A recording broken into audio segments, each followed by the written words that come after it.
नमस्कार, आप देख रहे हैं खबर दोपहर और मैं हूं आपके साथ विभा उपाध्याय। बुलेटिन की शुरुआत बड़ी खबर के साथ, खबर पटना से, जहां बेहटा में मॉब लिंचिंग की घटना सामने आई है। आरोपी की पीट पीट कर हत्या कर दी गई। चोरी के आरोपी की पीट पीट कर हत्या की गई है। बताया जा रहा है कि चोरी करते हुए ग्रामीणों ने इसे रंगे हाथों पकड़ा, जमकर पिटाई की और इस कदर पिटाई की गई कि जब इसे अस्पताल ले जाया गया, यहां उसे मृत घोषित कर दिया जाता है। 3 की संख्या में चोर चोरी करने के लिए गांव में घुसे थे, जिनमें से एक को लोगों ने पकड़ लिया। हाथ पैर बांधकर इस शख्स की जमकर पिटाई की गई। गंभीर रूप से घायल यह शख्स बेहटा रेफरल अस्पताल में भर्ती कराया जाता है, जहां उसने दम तोड़ दिया। फिलहाल पुलिस जो है वो मौके पर पहुंचकर इस मामले की जांच में जुट गई है। मृतक की पहचान नहीं हो पाई है कि यह शख्स कौन है। पाली गांव की है बीटा अंतर्गत, जिसमें एक युवक देर रात कल एक पंचायत समिति के घर से बाइक चोरी करने के क्रम में पकड़ा गया। उसी क्रम में लोगों द्वारा उसे पकड़ा गया और थोड़ा उसको मारपीट किया गया। उसको भी हॉस्पिटल में एडमिट किया गया, तो वहीं पे उसकी इलाज उपरांत उसकी जो मृत्यु हो गई है। इसका एक मर्डर का केस अज्ञात लोगों के विरुद्ध दर्ज किया जा रहा है और ऐसा भी अभी तक जानकारी मिल रही है कि पहले भी ये चोरी के केसेस में लड़का जो है वो जेल जा चुका था। पटना के गौरीचक में पुलिस को 2 युवकों का शव बरामद हुआ है। पुलिस अब शवों की पहचान में जुट गई है। उसे पोस्टमार्टम के लिए भेजकर मामले की जांच की जा रही है। घटना बरावा खंदा की बताई जाती है। घटना के कारणों का हालांकि पता नहीं चल पाया है कि इसके पीछे क्या वजह रही। शव मिलने से इलाके में दहशत का माहौल जरूर है।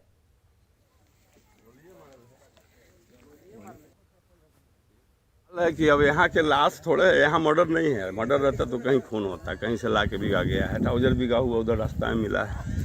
अभी जो 200 बरामद हुए हैं, कहाँ से हुए हैं? बरावा खंदा से हुआ है। तो जांच से प्रथम दृष्टिया से क्या लगता है? गोली लगा हुआ है। और अभी कहाँ ले जा रहे हैं? देखिए अभी तो जा रहा है, उसमें तो मिल जाएगा और जांच चलेगा, इस पर कार्रवाई होगी। ठीक है।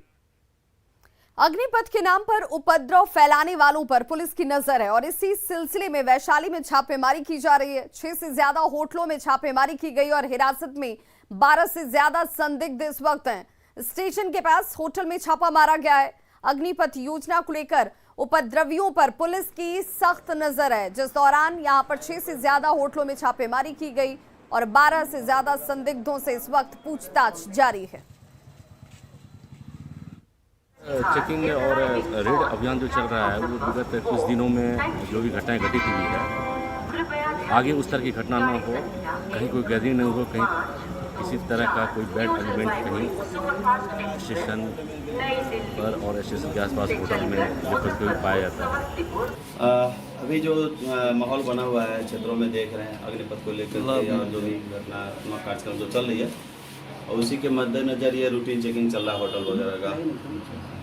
इसमें जो संदिग्ध लग रहे हैं उनको मैं अपने थाना पर ले जाऊंगा, उनका सत्यापन कराऊंगा। अगर उनका एड्रेस वगैरह सत्यापन हो जाता है और आदमी का सत्यापन हो जाने के बाद उनका चरित्र अच्छा रहता है तो फिर बना उनको मुक्त कर दिया जाएगा।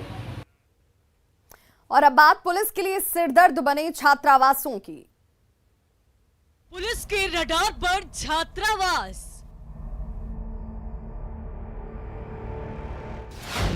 पुलिस के लिए सिरदर्द बने छात्रावास।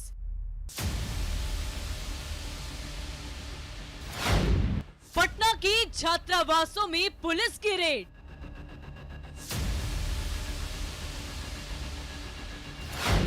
पटेल छात्रावास में मिले बम बनाने के सामान।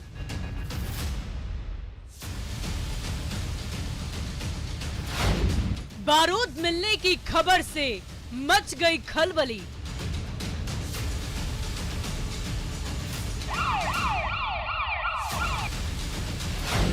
हॉस्टल पर असामाजिक तत्वों का कब्जा।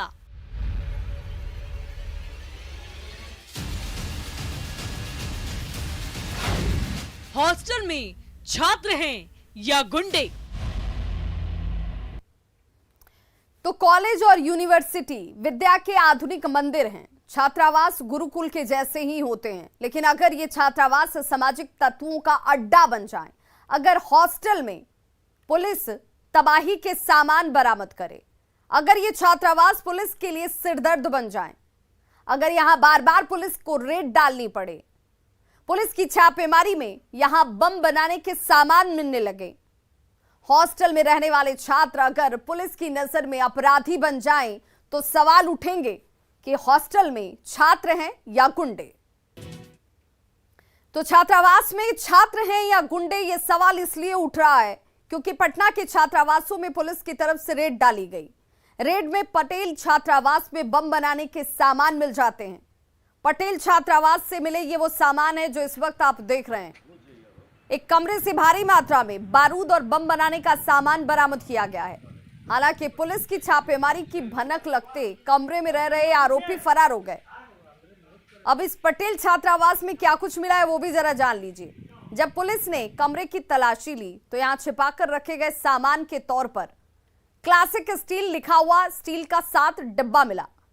ग्रेट व्हाइट लिखे हुए प्लास्टिक के 2 टेप मिल जाते हैं। तार लपेटे हुए 2 डिब्बे मिले। सभी डिब्बों के अंदर 550 ग्राम पीले रंग का खतरनाक बारूद जैसा विस्फोटक पदार्थ मिला। 200 ग्राम सुतली शामिल है जिसे बरामद किया गया और इस मामले में पुलिस एफआईआर दर्ज कर कमरे में रह रहे आरोपियों को चिन्हित कर उनकी तलाश में जुट गई है। दरअसल यहां पुलिस को पटेल छात्रावास में आपराधिक प्रवृत्ति के लोगों के रहने और बड़ी वारदात की साजिश रचने के लिए बम बनाने की सूचना मिली थी, जिसके बाद शनिवार की रात पुलिस ने छात्रावास की घेराबंदी की। छात्रावास के एक एक कमरे की सघन तलाशी ली गई और तलाशी में छात्रावास के टीवी कक्ष के बगल वाले कमरे से बारूद और दूसरे सामग्री जब्त की गई। जो भी चर्चित और विवादित टाइप से हॉस्टल्स है उसमें रेड करना था। अग्निपथ वाला जो ये हुआ था उसमें भी हमारे यहाँ निर्देश दिया गया था कि इस तरह के सारे हॉस्टल्स पे रेड किया जाए जिसमें छात्र रहते हैं। जैसे ही कदमकुआं थाना क्षेत्र में 2 घटनाएं घटी थी पिछले महीने, जिसमें सैदपुर हॉस्टल के लोग आए थे। हमने पूर्व में भी सैदपुर हॉस्टल में रेड किया था और इस रेड में पटेल छात्रावास से कुछ सामान भी मिली है, कुछ सामग्रियाँ भी मिली है जिसे जब्त किया गया है और एफआईआर दर्ज करके उसमें आगे कार्रवाई भी की जा रही है कि वो सामग्रियाँ किसने लाई और कहाँ से आया था। तो हॉस्टल में तबाही का सामान बरामद होने पर छात्रों में भी आक्रोश है। छात्रों के मुताबिक हॉस्टल में अवैध तरीके से जो छात्र रहते हैं उनकी वजह से दूसरे तमाम छात्रों की बदनामी हो रही है। जिस तरह से अपराधियों को खोजने के लिए जिस तरह से हजारों फोर्स 1 बजे आधी रात को रेड मारते हैं, ये कहीं से उचित नहीं है। हो सकता है पटना विश्वविद्यालय में कुछ इलीगल छात्र रह रहे हो, कुछ बैड एलिमेंट हो, लेकिन उन्हें डिटेन कर अलग से भी उन पर कार्रवाई की जा सकती है। ये कहीं न कहीं छात्रों के मानसिक संतुलन को बिगाड़ने का एक कह सकते हैं कि षड्यंत्र है। एक आम छात्र जो पटना विश्वविद्यालय में पढ़ता है उसे कहीं न कहीं मानसिक तौर पर परेशानी होती है इस तरह के छापेमारी से। सवाल उठता है कि क्या छात्रावासों पर असामाजिक तत्वों का कब्जा जमा हुआ है? पटना के किन किन हॉस्टलों में अपराधियों ने कब्जा जमा के रखा है, यह भी एक सवाल है, क्योंकि छात्रावासों पर असामाजिक तत्वों का कब्जा है क्या और किन किन हॉस्टलों में अपराधियों ने कब्जा रखा है? क्या असामाजिक तत्व छात्रों का इस्तेमाल कर रहे हैं? पटना के छात्रावासों में छात्र हैं या गुंडे? छात्रावास गुंडों का अड्डा बन जाए तो फिर क्या होगा? छात्रावासों से तबाही फैले तो समाज कहां जाएगा? इन गुंडों से पुलिस सख्ती से आखिर क्यों नहीं निपटती है, ये एक बड़ा सवाल है। पटना पुलिस प्रशासन के अधिकारियों की माने तो पुलिस लगातार कार्रवाई कर रही है। आईबी ने भी अग्निपथ योजना के विरोध में चल रहे आंदोलन को लेकर जो अलर्ट जारी किया था उसके मद्देनजर सभी हॉस्टल्स पर पुलिस की नजर है। पटना से सटे खगौल इलाके में सरकारी जमीन को भूमाफिया की ओर से बेच दिए जाने के मामले में डीएम डॉक्टर चंद्रशेखर सिंह ने अब एक्शन लिया है। इस मामले की जांच भी दानापुर डीसीएलआर से करवाई है, जिसमें मामला सही पाया गया।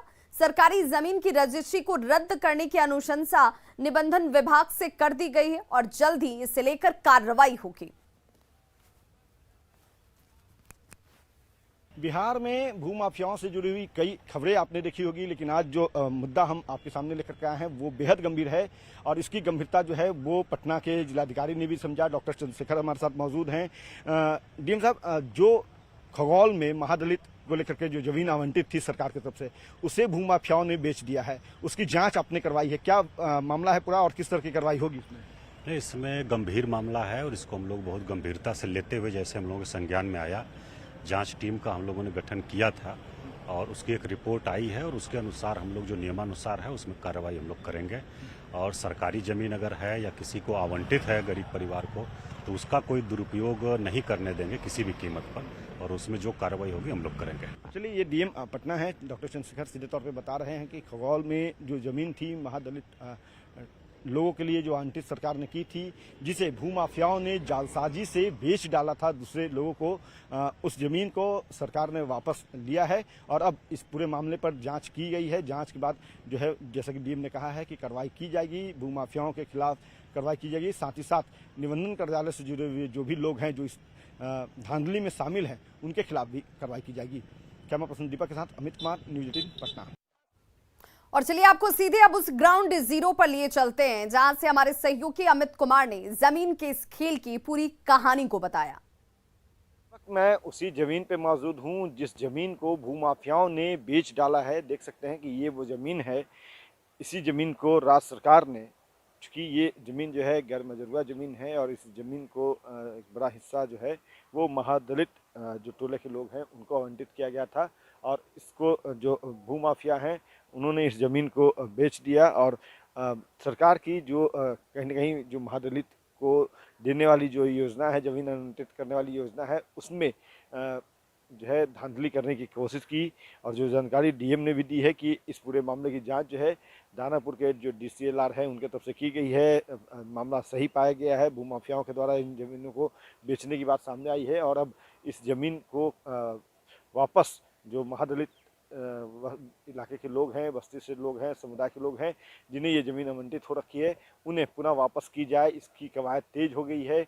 जिलाधिकारी ने न्यूज़ 18 के माध्यम से यह स्पष्ट भी किया है कि जो ज़मीन जिन्हें सरकार ने मुहैया कराया है, महादलित टोले के लोगों को जो उपलब्ध कराया है, उन्हें वापस ये की जाएगी। और इसको लेकर के धांधली में जो शामिल लोग हैं, जो अधिकारी हैं, उनके खिलाफ कड़ी कार्रवाई की जाएगी। अमित कुमार, न्यूज़ 18 पटना।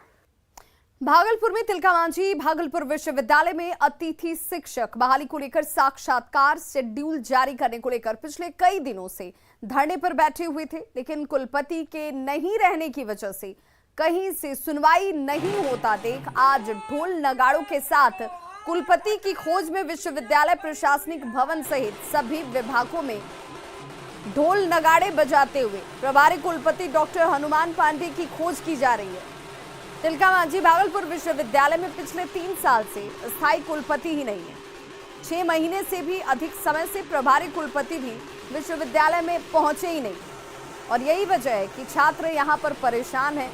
अतिथि शिक्षक, कर्मचारी सहित विश्वविद्यालय से जुड़े अन्य कामों से जुड़े लोगों के भी काम नहीं हो रहे हैं। हम अभी खड़े हैं भागलपुर तिलकामांझी भागलपुर विश्वविद्यालय में। आप देख सकते हैं कि यहाँ ढोल नगाड़ों के साथ प्रदर्शन किया जा रहा है। ये कोई शादी का माहौल नहीं है। यहाँ अतिथि शिक्षक जो है वो प्रदर्शन कर रहे हैं और अपनी मांगों को लेकर लगातार ये लोग कई दिनों से धरने पर थे, और आज ढोल नगाड़े के साथ जो है यहाँ प्रदर्शन कर रहे हैं। क्या प्रदर्शन कर रहे हैं, क्या मांग है आप लोगों की? देखिए, हम लोग अभ्यर्थी हैं अतिथि शिक्षक संघ का। आज 8 महीनों से पहले हम लोग आवेदन डाले। आज 8 महीना बाद कुलपति नहीं रहने के कारण बार बार यहाँ के प्रशासन के द्वारा यह मैसेज दिया जाता है कि कुलपति नहीं है, आप लोगों का शेड्यूल और साक्षात्कार नहीं लिया जा सकता है। तो हम लोग आज सभी लोग, जितने संघ के लोग हैं, बाकी जितने हमारे समर्थक हैं, सभी लोग ढोल नगाड़े के साथ प्रभारी कुलपति को खोजने का कार्य कर रहे हैं। आखिर हनुमान पांडे कहाँ है, उनको कौन खोज के लाएगा, यह भी देखने वाली बात। क्या नाम हुआ? मेरा नाम सौरभ कुमार। और कुछ हैं लोग यहाँ पर? तिलकामांझी भागलपुर विश्वविद्यालय में संघर्षशील अतिथि शिक्षक संघ 6 जून से हम लोग धरना पर बैठे हुए हैं, लेकिन अभी तक विश्वविद्यालय के कोई भी पदाधिकारी यह पूछने के लिए नहीं आए कि आप लोगों की क्या समस्या है। नगाड़ा क्यों बजवाना पड़ रहा है? नगाड़ा बजवाकर हम लोग कुलपति को खोजने का काम किए। आखिर कुलपति है कहाँ? 6 महीने से नहीं आए हैं। तो विश्वविद्यालय में 8 डिग्रियाँ जो है वो रखा हुआ है, उस पर सिग्नेचर नहीं हो पाया है, जिसके कारण आए दिन छात्र आते हैं, उनको समस्याएं लगी रहती है। तब तक ऐसा प्रदर्शन जारी रहेगा? जब तक कि हम लोगों की मांग नहीं सुन लिया जाता है तब तक हम लोग अनिश्चितकालीन धरना पर बने रहेंगे। क्या नाम हुआ? डॉक्टर रोहित मिश्रा। तो आप देख सकते हैं कि लगातार जो है अतिथि शिक्षक प्रदर्शन कर रहे हैं। पिछले 6 माह से जो है कुलपति जो है विश्वविद्यालय में नहीं है और 8,000 डिग्रियां जो है छात्रों की पड़ी हुई है। वहीं आज जो है कर्मचारियों ने भी तालाबंदी कर दिया है क्योंकि उन्हें वेतन नहीं मिला है 4 माह से, जिसको लेकर लगातार जो है विश्वविद्यालय में अराजकता की स्थिति देखी जा रही है। अब देखने वाली बात है कि सरकार की नींद कब टूटती है और कब अस्थायी कुलपति तिलका मांझी विश्वविद्यालय को मिलता है। आशीष रंजन, न्यूज 18 भागलपुर। और बड़ी खबर पटना से आ रही है, जहां कांग्रेस के कार्यक्रम में हंगामा हुआ है। सत्याग्रह कार्यक्रम चल रहा था, जिस दौरान हंगामे की शुरुआत हो गई। युवकों का जमकर बवाल यहां पर देखने को मिला है। बाहर से आए लोगों ने बवाल काटा है। कांग्रेसी कार्यकर्ताओं के साथ इन युवकों की झड़प हुई है। अग्निपथ के विरोध में यह कार्यक्रम चलाया जा रहा था, लेकिन देखिए क्या नजारा यहां पर बन गया।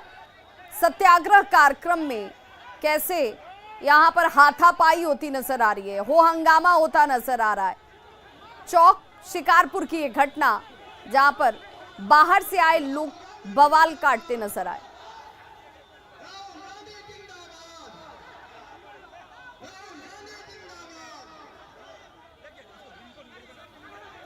बिहार में कोरोना के बढ़ते मामलों को देखते हुए पटना जिला प्रशासन ने आज से फिर से कोरोना टीकाकरण महाअभियान की शुरुआत की है, जिसे लेकर सुबह से ही लोग टीकाकरण कराने के लिए केंद्रों पर पहुंच रहे हैं, जिसकी तस्वीर आप इस वक्त देख पा रहे हैं। लगातार कोरोना केसेस अब बढ़ रहे हैं। एक दिन में यानी कि पिछले 24 घंटे की अगर बात करें तो 150 से ज्यादा मामले हर रोज सामने आ रहे हैं और यही वजह है कि एक बार फिर से कोरोना टीकाकरण महाअभियान की शुरुआत आज से की गई है। टीकाकरण केंद्रों पर लोग भी अब टीकाकरण के लिए पहुंचते हुए। अभी तो लगातार जो कोविड के केसेस की संख्या बढ़ रही है, उस अनुसार हमारे यहाँ काफ़ी लोग आ रहे हैं। जैसे कि अगर कल की बात कर ले तो कल तकरीबन 1000 के आसपास लोग यहाँ आए थे और प्रशासन और स्वास्थ्य विभाग के द्वारा भी लगातार महाअभियान के द्वारा लोगों को बुलाया जा रहा है कि आप आइए और वैक्सीनेशन लीजिए। कोविड संक्रमण से बचने के लिए जमुई में टीकाकरण अभियान का आयोजन किया गया। जिले में 327 केंद्रों पर लोगों को कोविड वैक्सीन दिए जा रहे हैं। अभियान के दौरान 18,000 से अधिक लोगों के टीकाकरण का लक्ष्य रखा गया है। टीकाकरण केंद्र का जायजा लिया हमारे सहयोगी केसी कुंदन ने। कोरोना से जंग जीतने के लिए आज पूरे बिहार में महाअभियान चल रहा है। टीकाकरण को लेकर 10,000 केंद्रों पर टीकाकरण हो रहा है। अगर देखा जाए तो जमुई जिले में भी 327 केंद्रों पर टीकाकरण महाअभियान को लेकर हो रहा है और 18,600 लोगों को लक्ष्य रखा गया है कि उनको टीका देना है। देख सकते हैं कि जमुई शहर का बिहारी मोहल्ले का आंगनबाड़ी केंद्र पर यहाँ पर एक केंद्र है जहाँ पर टीकाकरण हो रहा है। खास बात है कि जो टीकाकर्मी है जो वो सैंपल भी ले रहे हैं कि जो कोविड का टेस्ट को लेकर। अगर जमुई में बात करें तो 327 केंद्रों पर आज टीकाकरण हो रहा है महाअभियान को लेकर। और देख सकते हैं कि यहाँ पर खास वो चीज़ ध्यान दिया जा रहा है, जो बूस्टर डोज लेने वाले लोग हैं या फिर जिनका दूसरा डोज लेना है उनको लक्षित किया गया है कि उन्हें टारगेट किया गया है। और जो स्टाफ है, जो मेडिकल स्टाफ है, वो यहाँ से कॉल कर रहे हैं लोगों को और उनको बुलाया जा रहा है।